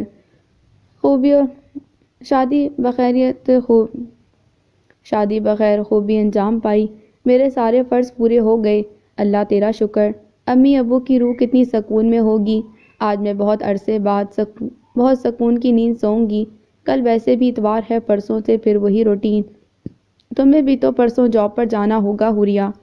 فہمیدہ نے آذر کے جانے کے بعد رات کھانے کی ٹیبل پر بات کا آغاز کیا۔ ہما نے حوریہ کو چپتی نظروں سے دیکھا۔ جی نہیں ہیں بھائی، کیوں؟ وہ میں نے شادی کی 1 ماہ کی چھٹی لی تھی۔ بھئی شادی نہ ہوئی، کوئی محاذ جنگ ہو گیا؟ اور بیوی کس سے پوچھ کر تم نے چھٹی لی اور کیوں؟ شادی سے کئی دن پہلے کی بھی تو چھٹیاں ہوں گی۔ اتنی، اب باقی ہفتے 2 کی رہ گئی ہوں گی، ان کو تو ضائع کرنے کا کوئی فائدہ۔ وہ میرا مطلب ہے کہ دیکھو نا، آذر تو اب ہے نہیں، تو چھٹیاں آگے کام آ جائیں گی، اس لیے یہ اچھا ہے کہ باقی کی چھٹیاں منسوخ کرا دی جائیں۔ کیوں؟ انہوں نے حوریہ کی بات کاٹ کر بولنا شروع کیا۔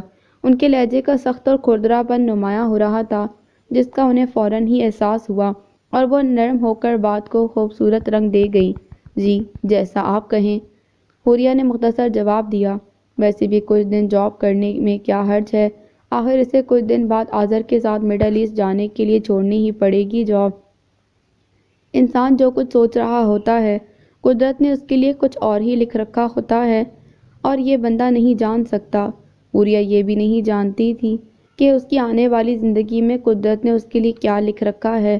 اس نے جاب پر جانے کے لیے تیار ہونے سے پہلے اپنے ہاتھوں کی طرف دیکھا۔ ابھی تو اس کے ہاتھوں کی مہندی اتنی گہری تھی کہ اگلے 2 ہفتے تک بھی پھیکی نہ پڑتی۔ کیا یہ ہوتی ہے شادی؟ اس نے دل میں سوچا۔ اسے اس بات کی زیادہ فکر ہو رہی تھی کہ اس کی کولیگز اور ساتھ کام کرنے والے اسے دیکھ کر کیا سوچیں گے۔ وہ ان کے طرح طرح کے سوالوں کے کیا جواب دے گی۔ اس کے ساتھ کام کرنے والی شہلا، اس کی کولیگ، اپنی شادی کے بعد 2 مہینے تک غائب رہی تھی، اور اس کے بعد اس نے اپنی شادی کے اپنے گھومنے پھرنے کے بہت سے خوبصورت پلوں میں کچھ پل اپنی کولیگز کے ساتھ شیئر کیے تھے، مگر اس کے پاس کیا تھا شیئر کرنے کو؟ تنہائی یا پھر سکوت؟ کوئی بات نہیں، وہ میرے پاس مڈل ایسٹ جانے کے بعد بہت کچھ ہوگا یہاں بیٹھے اپنے لوگوں سے شیئر کرنے کے لیے۔ اس نے ایک بار پھر اپنے دل کو تسلی دی۔